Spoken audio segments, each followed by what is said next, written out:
Welcome back. It's Davina Stanley here today with Adam Bennett for Cutting Through. We're so looking forward to talking to Adam today. He's an expert in transformation and, as he calls it, great change. Hello, Adam. Great to talk to you. Hi, Davina. How are you? Thank you for having me. Really well. Really looking forward to this conversation today. We've talked a fair bit about transformation and change and the challenges that can bring from a communication perspective, aside of leadership and all those sorts of other entwined sorts of issues. Before we dive into that, tell us a little bit about your background and where you've come from and what's led you to specialise in this kind of work. Yeah, thank you. And I'm fascinated by change and I'm fascinated by transformation. And I've been lucky enough to spend pretty much my entire career working in transformation. And I'm in what I'm calling Chapter 4. So Chapter 1 was 13 years in management consulting, corporate and operations strategy with PricewaterhouseCoopers. Then that followed with about 13 years at National Australia Bank as an executive, including Chief Information Officer and digital and direct banking. And then I was also had the privilege of being the first post-privatisation CEO for the New South Wales Land Registry Services, which saw me kind of in Chapter 3. And I finished in that role late last year as the transformation came to an end. And so I'm now in what I'm calling Chapter 4 and having a creative breather. Which sounds wonderful. I'm enjoying it. It's good. Yes, absolutely. And I think those two first chapters have given you such a wonderful foundation for this Chapter 3, as you called it, in the Land Registry Services Office, where it was such a monster of a change, not an enormous organisation. I think you started with about 400 people, but enormous in so many other ways. Tell us a little bit about that. Yeah, sure, and a little bit of context for it. So, the old Land Titles Office, in fact, was one of the oldest institutions in New South Wales, because its roots go all the way back to the formation of the colony in 1788. And as you'd appreciate, when that colony first started, they started recording land and who owned it and pegging it out and surveying it and all those types of things, and that really led to the exploration and laying out of first New South Wales and ultimately other states. So it was an organisation that had really had its roots back to the formation of the colony. And it had a long and very proud history. And then in 2017, the New South Wales government decided that they would privatise the organisation and basically sell the right to operate the organisation to a group of shareholders for 35 years under a very, very detailed concession. And so I joined in March 2018 to be the first post-privatisation CEO. And that, of course, New South Wales Land Registry was all involved in plans, so the planning and examination of plans for land in New South Wales, subdivisions, those types of things.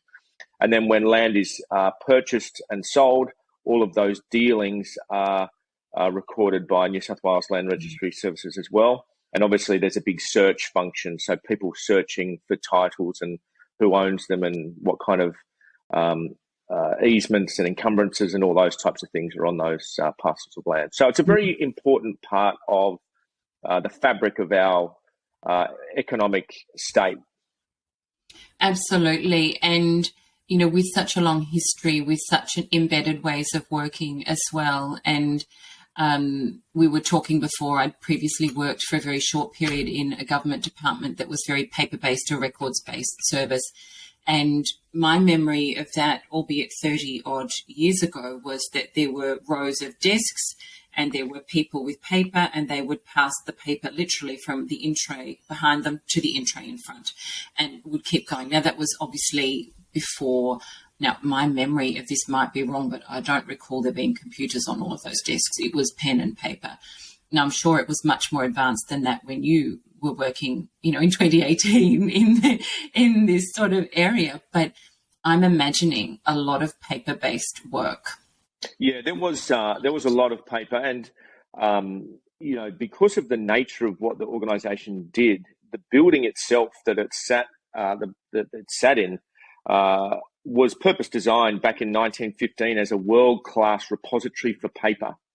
And so it was, fireproof and all these types of things. And so there was a very, very ingrained heritage of moving paper. And if I take the dealings process, so buying and selling a property in New South Wales, when I came into my role, the degree of digitisation of that process was 7%.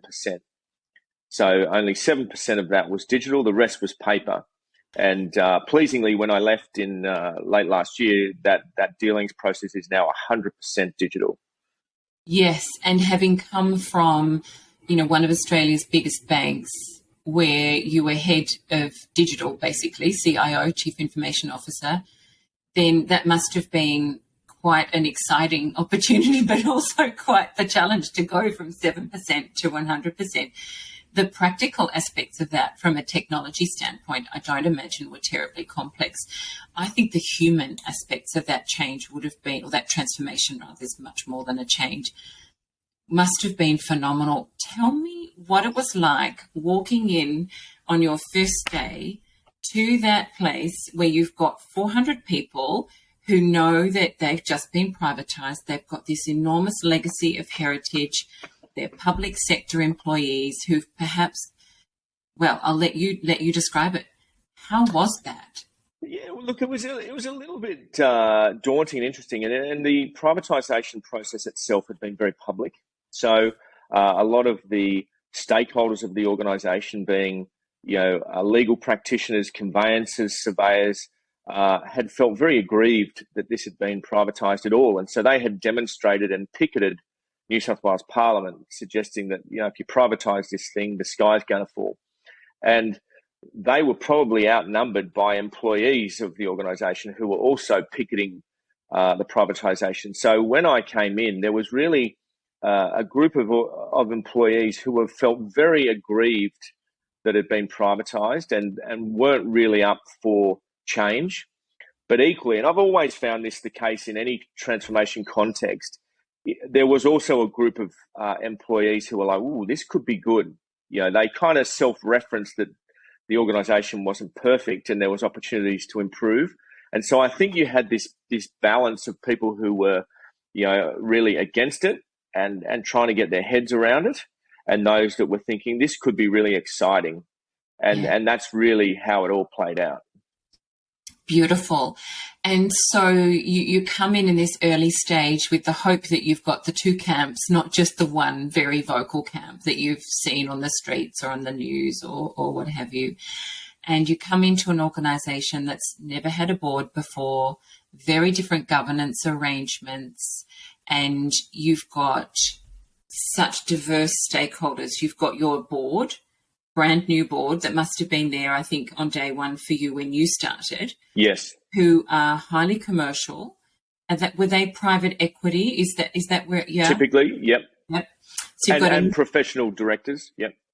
Okay, mix of private equity and professional directors coming in, very mindful that you've got the staff in a mix, of course, but you've got a very big element of the team who are absolutely polar opposites in the way they think about the organisation, what it's for. The whole idea of it being a commercial enterprise is an anathema to them. And you've also got some limitations imposed upon you, I think, around security of employment, and you had a cap or a limit on the number of people that you could let go. There was some complexity around that to navigate. You couldn't just come in and do a typical slash and burn, that the private equity people might have wanted you to do. You just weren't entitled to do. And this is where I guess if you're wearing two hats. So I was obviously wearing a CEO hat, but also as a citizen of New South Wales, I was wearing that hat too. And as a citizen of New South Wales, I mean, and all citizens in New South Wales should take great comfort. The government had put a lot of thought into how would this work and how would it proceed and what were some of the protections around the citizens. And there was a concession deed struck between the government and the purchasers. And that's a very detailed and very strict document that obviously we took incredibly serious, and we have honoured that document, both in spirit and in the letter of the document. And to your point, the deal also included protections around the employees. So all employees came across at separation from government with a 4-year employment guarantee and a 5-year award conditions guarantee. And again, we were very determined to honour those. That was the deal. I didn't strike the deal. So I was very keen to make sure I balanced, really, as I see it. I kind of think of the acronym CEO, obviously Chief Executive Officer, but I think of that in terms of customers, employees, and owners, and they're the three stakeholders you really have to make sure you deliver, for. And that was my plan. So it was quite complex, and we can go into some of those things, but it wasn't just a case of you could come in and do whatever you'd like. No, which exactly. which was good. It was a good set of parameters. Yeah, absolutely. So, well, let's just take board communication first, because that was a completely new thing, not to you, but to the whole organisation. Their governance structure had been completely different. How did you go about setting up the habits? I mean, you obviously had to have templates and things, but that's just a mechanical thing. How did you go about helping your people think about what they needed to convey to this new leadership group, governance group, that they had really no concept about what that meant? Yeah, it was entirely new, and we did a couple of changes of people at the executive team level. We retained some very experienced executives, and we brought in some new executives. And to your point, we set about then setting up that governance structure, and really it was quite open, so we could kind of push it in whatever direction we'd like. So we basically thought of it through the two primary lenses was the board and the kind of strategic and operational overlay of what regular reporting to the board would look like, and then very importantly as well, risk management. And so there was no heritage of risk management per se. So we had to set up a risk and audit committee, or audit and risk committee, sorry. And again, we were very, very fortunate to have a director that was very expert in that. So we were able to work with that director and get really good outcomes. And I think doing that early on then created a framework and a landscape for us to then really build transparency and trust with the board, and line up the organisation to make sure every month when we reported to the board, it was what the board wanted to know. I took, obviously as the CEO, that process extremely seriously. So I would write my board report myself. And that was something I've always liked to do, because it makes sure you really, got your finger on the pulse of what's required and what the board wants to know. But we just iterated that process, and the combination of good directors, kind of a transparency from the executive team, was a good recipe for setting that up. Yeah, beautiful. And so end of month one in, no doubt you all had to report to the board. It's often, usually 10 a year, so roughly once a month. And would it be that you just drove the charge at the very beginning and said, right, I'll write my CEO report, and you would have had perhaps a couple of other presentations from other senior people, but not necessarily going down in the organisation to write them? It would have been very focused, I imagine, to start with, from the senior crew, just writing something to advise the board on what's happened in their area. And over time, then perhaps the involvement filtered down into the hierarchy as you get more of a normal rhythm happening. Yeah, I mean, the way I approached my first 90 days is probably pertinent to this. So I had planned a very thorough 90-day plan, and that was really all about kind of coming in, understanding the current state, developing some hypotheses in month 2, and then in month 3, confirming the team. So really quite a structured approach. And that was really, as I reported to the board for the first time, I was really reporting on how am I going against my first 90-day plan. And that structure really helped in terms of giving the board a bit of transparency and confidence as to what am I doing as the new CEO, and how am I getting ready to kind of drive and lead this transformation, and importantly take people on that journey, because as you mentioned at the outset, when half of the staff don't want you to be there, and that, I can remember my first all staff kind of stand-up meeting. You've got to adjust to that context and really adjust your style and how you communicate and what you communicate to that audience. Absolutely. And proceed on that basis. So that was what that looked like. And then over time, we then introduced different things into the board papers, or the board would raise things and we'd say, we can start reporting on that. So it was a very kind of healthy relationship. It was good. Beautiful, beautiful. So let's come back then to that first stand-up. How far in were you when you had that? Like, how many days or weeks in? And what did you consciously do to go and face, these two polar camps? Yeah, so really my approach to the communication to the team started on day one. And again, my approach to 90-day plan, I always have a very clear view of what do I want to do on my first day, by the end of my first week, by the end of my first month, and then month 2, month 3 type thing. And so my my kind of hello email to all staff, which I sent out on my first day, was quite comprehensive in terms of, who am I, and what am I feeling, and quite a personal note in terms of, I felt very privileged to be the first CEO, and also a little bit about me. So they would get a sense of who am I as a person.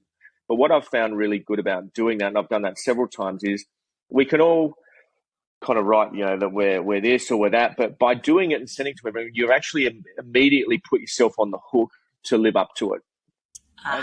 And so, if I say I'm going to be fair and transparent, then I've got to hold myself to account and be fair and transparent, because people's, dare I say, bullshit meter is very sensitive, and rightly so. They're nervous. Yeah, they're nervous. Especially if they're nervous. Yeah, and they want to, and this is what I guess I've seen throughout my entire career, is people want you to do what you say you will do. Absolutely. And so my first comms, and then the other thing that I've found very effective, especially in the first 90 days, is getting out and meeting people. And not only getting out and meeting people, but seeing people in one-on-one. So I had one-on-ones with the directors, I had one-on-ones with the executive team, with the executive team direct reports, and I was doing morning teas with small groups of people. And not only kind of talking to them, I'd ask them all the same question. So, as the CEO, what would you hope I change? What would you hope I keep the same? And importantly, take notes so they can see that I'm engaging and listening. And I think that's really important for people to understand as someone's coming into a new job, is that the person is listening and isn't just coming in, I know exactly what I'm going to do. I'm going to change this, change that. And, you guys all just have to put up with that. Like, I was very sensitive to the views and the advice that I was getting. And then at that first town hall, I started to play some of that back. And because I'd been very thorough in terms of who I'd spoken to, that also gave me the opportunity to be quite broad in terms of, and direct in, here's what you've told me. And again, you're coming into an organization where half of the people don't want you to be there. They've been standing there with pickets, on the picket line demonstrating, They're not leaving. They're not leaving. Yeah, and they're kind of settling in. They're locking themselves into their job for 4 years. They're locking themselves in for a big fight. Yeah, exactly. And also, I think erroneously, the kind of vibe they've been told is this place will grow, there'll be more jobs. And so it was my job to kind of stand up for the first time and look them in the eye and say, look, there will be less jobs. And I said, you halved, didn't you? Yeah, about that. And there were going to be less jobs. And I said to them, look, you guys know this deep down. When you look at what's going on in the world and the forces at play and the technology change and the process change and what's happening in the world and what you see in other organizations, deep down that business is this ongoing process of improvement. and that made some of them nervous. Again, some of them were excited about that.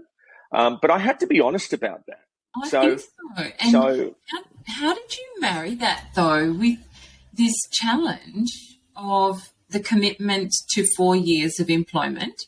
You were there 4.5 years, I think, quickly doing that. Yeah, just shy of 5 years, yep. Yeah. And you've got this commitment that people, how is it defined? Have a job or have payment for 4 have years? A job. Yeah. They've got a right to their role. So the way we dealt to that, and this is where I was extremely fortunate to have a very aligned board and executive team, and also demonstrably lifting the outcomes associated with the organisation. So, quite surprisingly, when I first came in, and communication's a really important thing, I think, in terms of not just what you say, but what you do. And so I came in, and there was no use of the word customer, for example. It was just a word that was absent. And I remember I went and had a chat to one of our senior legal practitioners, because obviously lawyers come in for advice and to discuss various property things. And I went up there at about 1 o'clock in the afternoon, and I walked past this very old timber sign, almost this beautiful timber, and said, "We're closed. We're closed between kind of 12 and 2." And I said to the guy, I said, "What's the deal here?" I said, "We're closed at lunchtime." He goes, "Oh, yeah, that's it. The law firm's shut, so we shut too." And I said, "But isn't lunchtime oftentimes the only time someone can come and talk to you?" And he was kind of like a bit nonplussed. I said, "Well, from tomorrow onwards, we're going to be open." And as the new CEO, I'd been looking for something to demonstrate the importance of customers. And so I took the sign. I said, "We won't be using this sign anymore." And he was looking at me like, "Oh my God, what do you mean?" I said, "We're going to be open. So if someone's in their lunch hour, they can come and see us and get the advice they need."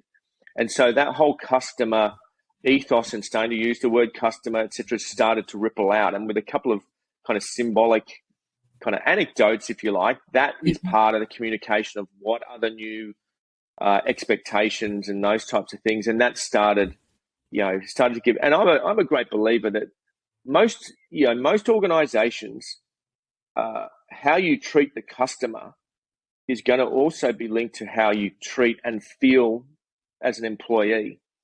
And so typically customer sat going up, staff engagement goes up. Staff engagement going up, customer sat goes up. So there is a correlation. And that's what we found. When we first measured staff engagement, our engagement was 50%.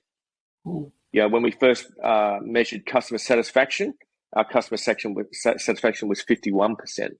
And we then got both of those up into 80%. So those things are correlated in my experience. Do you think customer satisfaction leads employee satisfaction, or do you think the other way around? I think there's a correlation between them both. So I think if someone is giving an external person a really good customer experience, they feel good about that. Like when when they solve the customer's issue, or the customer then writes me a letter and says, "Hey, Ben's just done an amazing job," and I go around to Ben and I say, "Hey, I just got this awesome email. Congratulations." That starts to create things where, and again, I'd go up, go to his desk, or, Ben's desk, and then all the people around Ben see Ben getting congratulated, and they kind of go, "Oh, this customer thing's got legs." So I do think they feed off each other. Yeah, I can see that. And I was just curious to see which way around you were thinking about it. And I love that sense of congratulations, or, thank you, well done. These customers come to you and they've complimented you, because I think in work we can forget to thank people for their effort and congratulate them. And, as you know, a lot of the work that I do is around helping people lift their skills. And I think leaders forget to go back to their people and say, "I noticed what you did. I love that. Thank you. That email was so much easier to read. That board paper, it only took me 20 minutes to review it this time. Last time I spent my weekend on it," or whatever it is. And people just go, "Oh, wow, it's very powerful. I did something good." People really love that. And I understand that the sense of achievement, if you think of what motivates people, achievement is one of the 3 key motivators for people. And that is the most prominent or dominant motivator amongst the population. I agree with you 100%. And it's not that difficult to weave that into the structure of your everyday week or month. So like as an example, I mean, we used to do, every time we met as an executive team, we'd do what we called a hero call. So we would have one of the executive team kind of call out one of their people who'd done something, really good. And so I would call them from in the meeting, or would get them onto the Zoom call, or if they're in the office, we'd all get up and go to their desk. And it takes even better.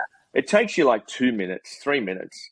And then likewise at the end of the year, I would write to all the people who had got like an outstanding rating and write them a personal letter. And again, it doesn't take that long, but as part of communication, it does build this engine of people getting recognized for the things you want them to be doing and feeling good about it. And then, take the example with Ben, guaranteed next time Ben was on a chat with his customer, he wanted to do an even better job. Of course. And it's sort of, he just walks that little bit taller, and goes home at the end of the day thinking, I did something good today. Yeah. It's really cool. And I guess the way I think about communication is that it's actually all about relationship. And I'm hearing that very personal notion of connection coming through in the way you talk about it, that listening and connecting and so on. And to get, a Zoom call or a phone call from the CEO during the leadership meeting, put you on speaker, the leaders are all here. It's pretty awesome. But to actually have everyone decamp and go down and physically congratulate you just for a minute at your desk and have everyone around see that is a really, really lovely touch. And I think when you're thinking about the more formal communication, though, you're making somewhat formal communication informal, I think. Board communication is the most formal communication I think you get in an organisation. And that sense of relationship, that sense of gap between the average person who's drafting a section for a board paper or perhaps writing the whole thing for it to go up through a few chains to the board. There's often a sort of a journey that it needs to take through a couple of layers in the organisation. I think people forget that. The sense that I've had people say to me actually that, but it doesn't really go to the board. We just call it board papers. It's just a silly name we've got for them. It's like, no, there are people up there and it's a law. And they read it. It's not just that they do it for fun either. They actually have to. And they're not, they do care about what's going on in the organisation. They are humans, Absolutely. And the whole board kind of communication, what I've found is our directors were very engaged. They wanted to know what was going on, and they had a view as to what should be going on, and that's what you want. And they were across every board paper, and we would err on the side of greater transparency, where I'd much rather be told by the board, hey, cut this back a bit, versus, well, you're not telling me everything. And again, just from that communication style, transparency is a very kind of powerful thing where people feel as though, like, both up and down. And this is something in terms of, in transformation, being transparent about what's going on. So being transparent to the board in terms of here's what we're doing and all the details around that, but equally being transparent about what's going on to the people and staff. And, you mentioned what was that first town hall like? Yes. When I did stand up and say, well, this organisation is going to be changing, and how do you deliver that message? And how do you deliver that message in a very direct, very honest, and somewhat unpopular sometimes manner? And I think you can do that very directly whilst not kind of either losing the people or annoying them or belittling them or being patronizing or aggressive. And so striking that right balance. And what I've found is in several large teams, and I remember when I was at NAB, I had a 3,000 member team. How do you deliver very strong messages, but in a way that people go, oh yeah, he's got a point. And what I found was use of this device, a strength overdone becomes a weakness, is quite a good way to do that, where you're acknowledging what people do. So, for example, you might acknowledge, you manage your budgets really well, but when you overdo that, it's like the rest of the organization feels as though you're not going to deliver for them.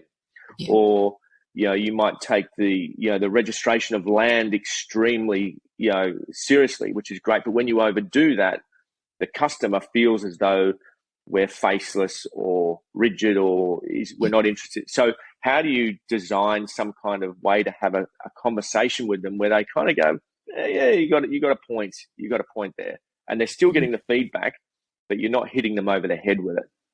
Yeah. And what are your techniques for doing that? Well, I think the techniques for doing that, it really is all about designing that kind of first 90 days or just your ongoing involvement where you are asking people and meeting people, and not only doing that, but you're seen to be doing that. So you buy yourself some credibility in the sense of you have come in and listened. And when you meet with those people, who does most of the talking? So if I, as the CEO, come in and say, have a meeting with a direct report or the direct report of one of my direct reports, and I do all the talking, well, they're going to go back to their desk, aren't they? And someone will say, what's the new guy like? And they say, oh, he doesn't listen. Yeah, absolutely. Or do you want them to go back and say, oh, I just chatted and he just took all these notes. Like, what is it you want that person to take away from the interaction?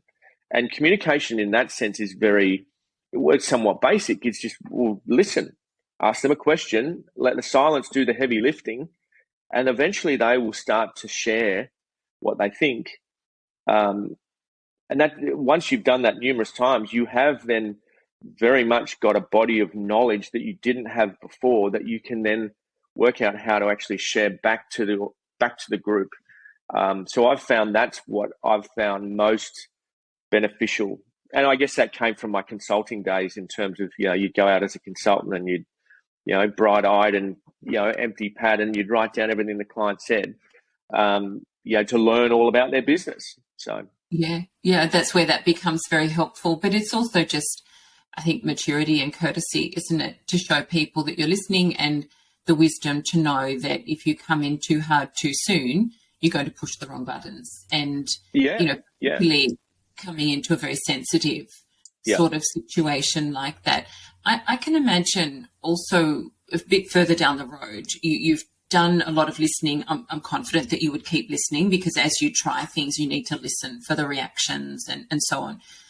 But then there comes a point where, you are putting something fairly unpopular forward that is right, and you are in a heated conversation, maybe with a group of people who are about to be exited or some sort of fairly heated thing, where listening is really key, but I think framing is going to have to have been really key.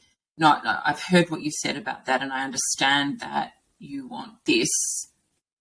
However, talk to us a little bit about the strategies that you used in those really perhaps more heated situations where you couldn't avoid them. Yeah, so I mean, we, as I mentioned at the outset, so we had in our dealings process, we had about 7% transactions were digital when I came in, and they were 100% when I left. And that was a combination of things that we did. It was also working with organisations like PEXA. It was also, the vision and leadership of the New South Wales state government, saying they wanted a digital process. So we had this convergence of all these things. But what that meant was there were people whose roles changed significantly. Mm. And so we were very determined to have adult conversations with them. And so, again, and this is what I believe, is if an organisation is going down a transformation path, you have to level with people. And they're adults. We don't employ anyone under 18, and yet sometimes you see organisations that don't really level with their people. Yes. So treat people like adults. And we were very clear in terms of, the work is starting to disappear and your role is starting to disappear. So that might mean from time to time, if someone was really kind of dedicated on staying in the organisation, we would start to look for new roles for them in the organisation. Or we would say, and this is where, again, having the alignment of the board, we could offer them a redundancy payment, and a very generous one. So we could say, look, here is what this could look like for you. And basically, in the end, we were able to navigate this entire process where we did kind of honour the agreement of 4-year employment guarantee. I think when we kicked over that 1st of July 2019, whatever it is, I think there was some people who thought, oh, watch this, when it gets to, they're going to fire everyone. And of course, that came and went and nothing happened. So that really kind of dismissed Some that. people would have been very disappointed. Yeah, they were like, oh, you watch what they're going to do. For that package. It's like, oh. Yeah, so, and basically we were just very clear. We said, look, we will offer an extremely generous redundancy if you put your hand up. And then we said, look, but you have a 4-year employment guarantee. After that date, if there is a redundancy, that will be at the normal statutory rate. And so we were very kind of careful. It was an extremely generous package. And so we were able to navigate this entire process without any industrial relations issues whatsoever. Which is quite remarkable. Which is remarkable, and you know, fantastic effort by our HR person. You know, with this fantastic Brad Griffiths was his name, and he was just brilliant at managing this whole process, and we got a really good outcome. And I think not only did we honour the agreements, but staff engagement, you know, went up from 50% to kind of 79% simultaneously. So it was quite an unusual convergence of events we managed to navigate. Mm-hmm. And interesting also, because if I think of, you know, the culture and the environment, if you have a lot of people who are just hanging on to their jobs and sitting there with less and less and less to do, that can be very destructive. So really important to be able to use this awful word, but I can't think of an alternative, to right size the number of people in the office, because, you know, if you have people sitting there twiddling their thumbs, then that they're not really enjoying themselves. They can become toxic, and the others can as well. And so I was at the outset of our conversation wondering how you were navigating that because of this compulsion for the 4 years. Yeah, look, I think it's a really good kind of point you're putting your finger on, and in my experience, the people in the teams know who does the work. So, and again, back to this kind of, you know, I call it the appeal to adulthood. And it's, you know, if you've got a team of 10 people, the people know who does the work. And so to use your example where as the work changes and someone might be, or even, you know, as they came across from separation, their job didn't really involve much. People knew that.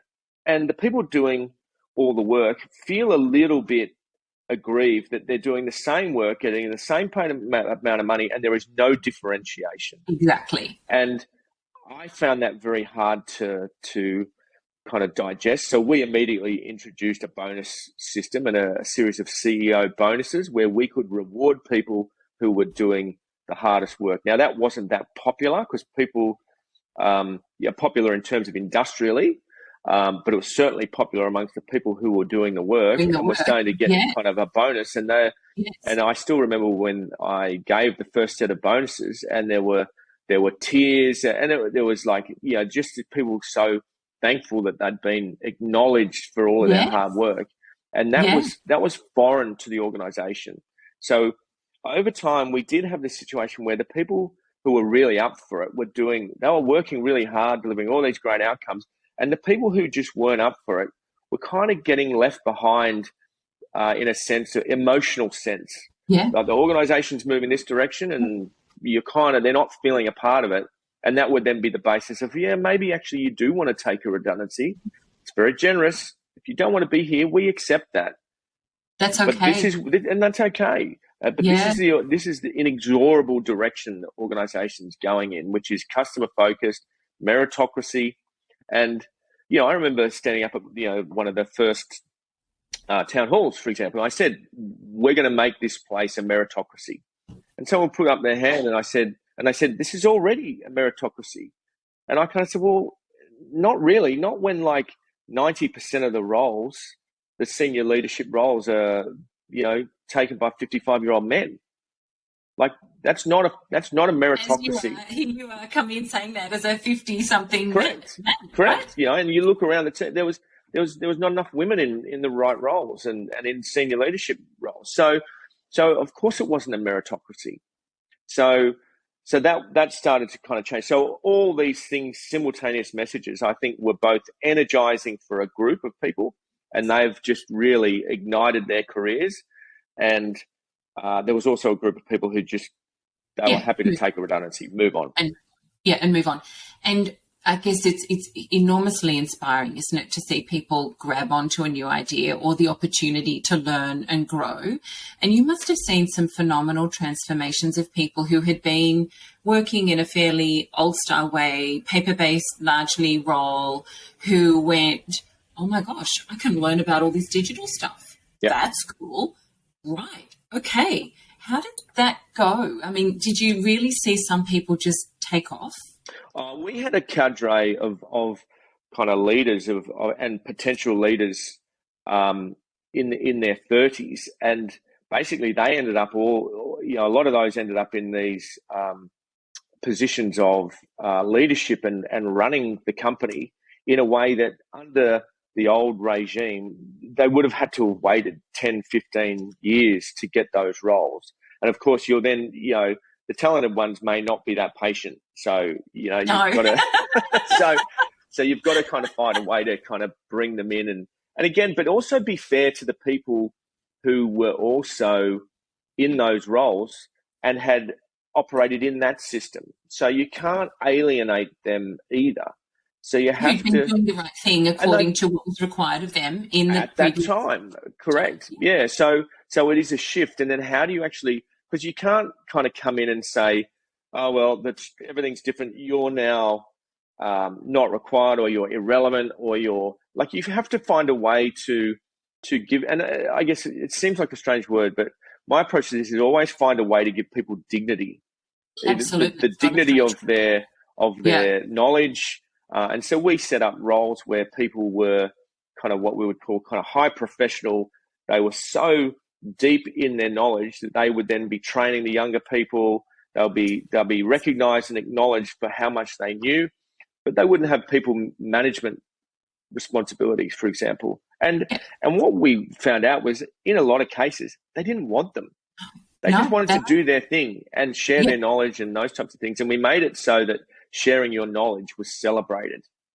Yes. Versus beautiful. Knowledge is power. And, if I know this, then I'm the only one who knows it. And we started to kind of reward people. The more you lift all the boats, the better off both you'll be and the organization will be. So I'm hearing a very positive trend here. You're rewarding people for doing great things. You're rewarding people for sharing knowledge and building the skills of other people. Your hero calls as an example of that. And then also again, the customer, focusing on the customer and using that as a strategy for lifting. So it's really about lifting, I guess, rather than pushing things down. Did you have one or more senior people, let's say, people we're in our 50s, 50-year-old sorts of people who had been there for a long time, but then, you came in with your new ways and so on, and they sort of went, oh my gosh, why hadn't I thought about this for? What fun. Okay, game on. Did you have any of those? Was it really all the young people who were a bit more startup minded? No, I mean, it's interesting. Your question does kind of remind me of one situation where one of my direct reports said he was acting in a role, and he was fantastic. He was one of these people who is culturally a very, very kind of core part of the organization, and massively competent, very earnest, very, very, very good at what he did. And so within my first 90 days, he was reporting to me, and I said, well, right, we're going to have a chat about a performance conversation. How have you been going? And so we set up the time. We had a meeting, and I gave him feedback on how he was going, and what he should stop, what he should start, what he should continue. Just very, very basic things. And there wasn't too much I could do because I hadn't set any of his expectations or anything like that. So it was just some feedback. And at the end of it, he said, Adam, I was really nervous about this meeting. And I was like, oh, that's interesting. Why? And he said, well, I've been here 30 years. I've never had any feedback. And I thought, wow, like, that to me is a bit cruel. Like, what this is opportunity lost. Yeah, and also, and it kind of made me think, well, you were never told that was great, or you need to kind of pull your socks up here, whatever it was. So you never had any opportunity to actually get better with someone guiding you and coaching you and that kind of thing. So it really struck me as, right, we need to really amp this up. And so I'm a great believer in setting very clear expectations and how people are going, all the stuff that I guess many people who listen to your podcast will be familiar with. But then making sure we did that regularly on a quarterly basis, and just make sure we give people feedback. And I think it's a really critical part of, again, being adults. We should be getting feedback. We should be told when that's going well, what you need to do to be better. Don't be doing that. That whole set of feedback things is really powerful and lifts everyone's competence, confidence, mood.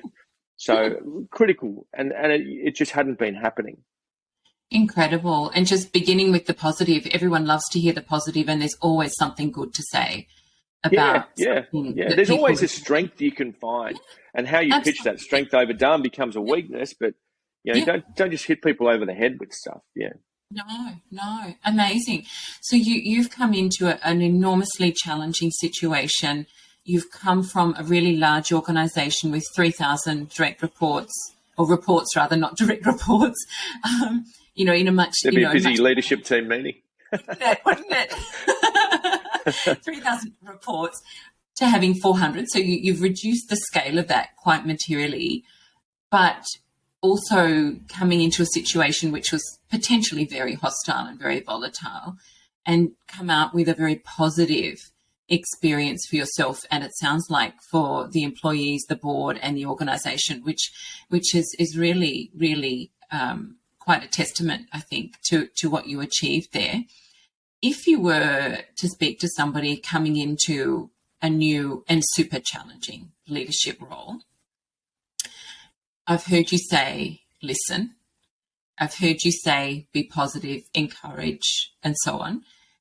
Is there one other, two other tips that you would have for somebody, just to sort of things that might not be obvious? Yeah, look, I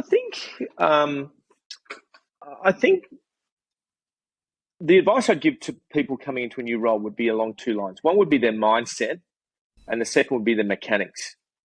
And in terms of mindset, I think entering a new role with a degree of kind of intellectual humility, and kind of being aware also of your own biases. And we all have kind of deep biases which we hold very strongly, and they can be formed in our childhood. They can be formed as we've come through our professional careers, etc. But having the intellectual curiosity to think, well, actually, why do I think that? And is it true? And am I willing to have that challenged?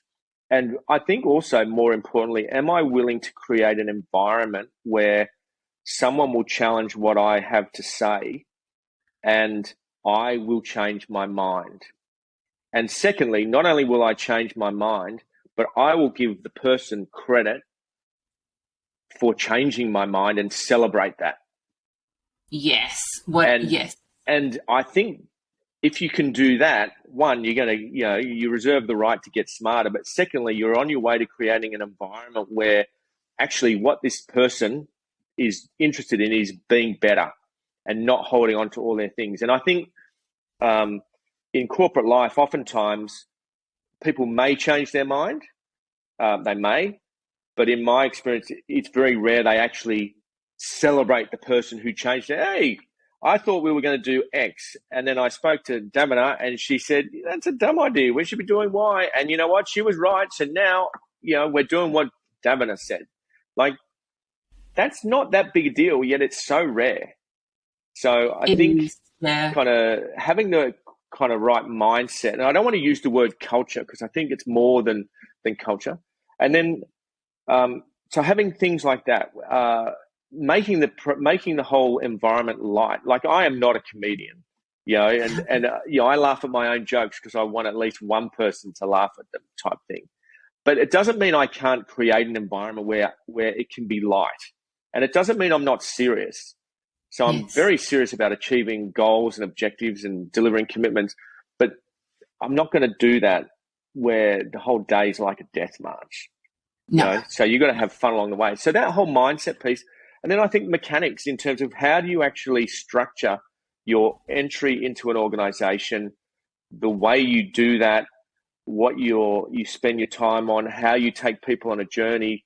There's some real mechanics that you can learn and do that kind of complement the mindset. So those things together then start to move an organization in a positive way and in the right direction. And you can get some good outcomes. Yeah, beautiful. So iterating between the mindset and the mechanics to keep the two of them moving forward in lockstep, if you like. Yeah. No, absolutely. And I so hear what you say about people not acknowledging the changes that they've made and not being willing in particular to change their mind. I've done the analysis. I'm right. Therefore, therefore it's your fault. You don't understand. It's all about, I'm right. And I think it's a wonderful thing to have that emotional flexibility. Ultimately, that's what it comes down to, isn't it? The emotional flexibility and the confidence to say, hey, I like that. I'm going to do that differently now. Yeah, and I think not only the confidence, but it's also what is most at stake. You want the best for the organisation. So putting the organisational objectives of being better ahead of your own ego needs, that I've got to be right all of the time. Like, I'm very worried when people kind of self-reference that they're right all the time. I think now sometimes they'll be the smartest person in the room, and that's true. But equally, my experience of when I've seen the smartest people in the room, they never self-reference that way. We'll all have seen people where they are amazing people, but they would never create an environment where they think, I'm not smart. They're too smart to think that they're the smartest in the room. Exactly.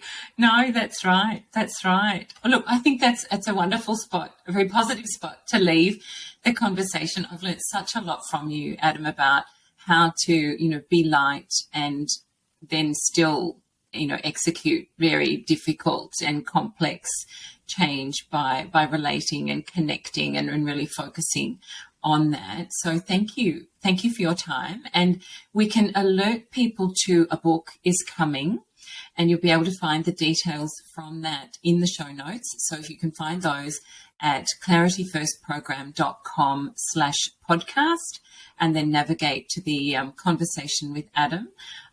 Look, just such a delight to speak with you, Adam. And I think you've got such a lot of wisdom to share. I'm really grateful to you for sharing your wisdom today. Thanks very much for having me, Bennett. It's been a pleasure. So it's been great to chat with you. Absolute pleasure.